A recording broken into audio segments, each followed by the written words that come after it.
Hi. Nice to see all of you again. It is nice to be seen. We're usually just a nebulous mist. Well, it was good I came this morning because I realized all this morning I was negatively creating about my upcoming ad for my hypnosis business. When money gets a little tight, I have the hardest time with that. In other words, I'm not afraid of death. I'm not afraid of pain or injury. But when the bank account gets tight, it gives me more trouble than anything else. I just wonder if you had some words for me to help deal with that. Well, first we want to say to you that it feels like that because that's about as uncomfortable as you get. In other words, it's as uncomfortable as I get. We would say that there could be someone saying something like, oh yeah, I used to worry about money, but now I'm dying of this dreaded disease. This is the thing that's really bothering me. And that's why I keep going, hey, oh, that guy's got cancer and I'm worried about next month's rent, you know? Well, negative emotion is negative emotion. Esther saw something very unsettling on television one day, which took her to her knees. It shook her up so much. And she said, Abraham, if this feels this bad to me and I'm this far removed from it, what must it feel like to those people who are living it? And we said, it's not feeling as bad to them as it is to you. Again, we were talking about this vibrational relativity thing. So anytime you want something and you are in the moment offering a vibration that is contradicting it, you're going to have discord. There isn't a subject that is more thought about in your environment than the subject of money, because money, it does not need to be, but it usually is very closely tied to your sensation of well-being, to your sensation of being able to create many other things. And so it's just a vibration that most of you, even while you were in your mother's womb, were picking up on vibrations of lack from the environment around you. There is a pervasive philosophy in your society, and it doesn't matter which part of the world your society is, there is a pervasive belief in the society of humandom that says that the pile of resources is a finite pile. And if somebody's getting more than their fair share, then somebody else is going to be deprived of it.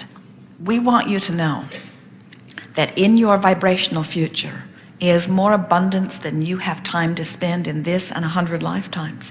And it is all there, activated and ready for you. You've been launching rockets of desire. We have never seen more activation waiting in vibrational escrow around the subject of abundance before than what we are feeling that you have put there for yourself. So all you have to do is find some way of getting closer to trusting that it's there, which is further from doubting. In other words, it's all about that emotional journey. It is. And as you make that journey, you only have to trust a little more for some of it to come in. You don't have to have absolute faith and belief for things to improve. You just got to start tipping that way. Okay. We also want to say to you that, and we have not said this here today, but it is really important to know, all of this launching of thought that we've been talking about, because what I'm thinking and what I'm feeling and what is manifesting is always a vibrational match. So your vibrational future has probabilities of things that you're going to love when they unfold and things that you would not love when they unfold.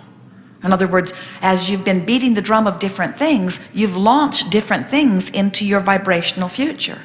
As you feel negative emotion as you're walking merrily along your way, that means you're walking toward the manifestations of things you do not want. Okay. When you feel positive emotion as you are walking along, that means you're walking toward things that you're going to like when they unfold.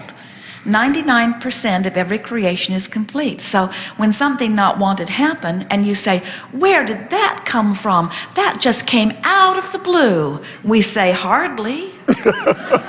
You've been practicing the vibration of that. So when you complain about money, what are you walking toward? When you are thrilled about money, what are you walking toward? When you feel appreciation of what's there, what are you walking toward? When you feel hopeful, what are you walking toward? When you feel doubtful, what are you walking toward?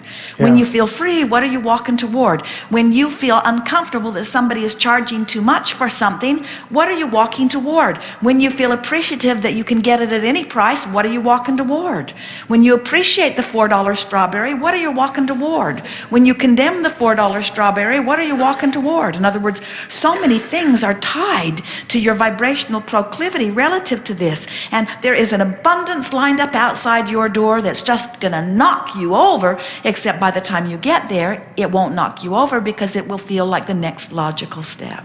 Don't be hard on yourself, because you are not deliberately holding yourself apart from the vibration that lets in what you want, any more than any of your clients are deliberately holding themselves in a vibrational pattern that doesn't let them in. Okay. You're coaching people into self-hypnosis. So let's hear a little of it here for yourself. In other words, if you were coaching someone else and you wanted them to feel more abundant, wouldn't you offer words that would soothe them? And so, from where you stand, what is the most soothing statement for you that you can conjure from right here where you stand? I have so many wonderful ideas and projects, and they're all on the cusp of happening. All right, now that all feels sort of out there, and so that didn't feel all that soothing to us. Okay. So, try again. I've worked on everything else in my life. 4 years ago, nothing in my life was working. Now, everything else is working. Good. That's all right. That's all right, because that is movement. In other words, what you're bolstering is the idea that when I focus, I can make things happen. Everything else, the past 4 years I've been focusing on myself and my family, and it's in a more perfect place than I ever thought it could be. And this vibration around money was just a more stubborn vibration than I realized. And I'd grown so accustomed to the way money feels that I was missing guidance that was letting me know that I was continuing a thought that wasn't letting me go to where I want to go.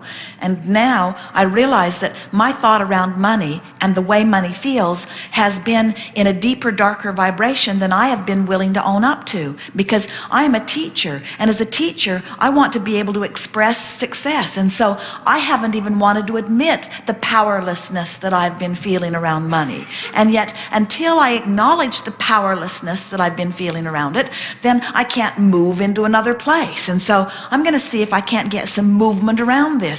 It would have been nice if earlier in my life I'd had some evidence of some success. It would have been nice if the family that I'd been born into had already figured it out so that they could have taught me. It would have been nice if I'd known earlier on about vibration. In other words, we're reaching for a little bit of blame, because blame certainly feels better than powerlessness. Blame certainly feels better than guilt on it. And it would have been nice, but there are a lot of people, I believe, that were like me, who were raised in environments or who did not have much evidence of abundance around them, that through osmosis sort of picked up on this vibration. And you know, the more I think about it, the more I think that maybe this might be a good thing for me to be living, because I have this one last thing that I'm going to vibe into place. And I'm talking to people all day, every day, who have vibrations stuck in their craw that they don't know how they got stuck there. There's certainly nothing wrong with having a sticking point, because all a sticking point is a habit of thought that contradicts something that I want. And for heaven's sakes, when you look around this world, how many people do you hear say you can have everything you want financially, in comparison with the people that hear you say, do you think money grows on trees? Do you think that you can have everything that you want? Do you think that the universe revolves around you?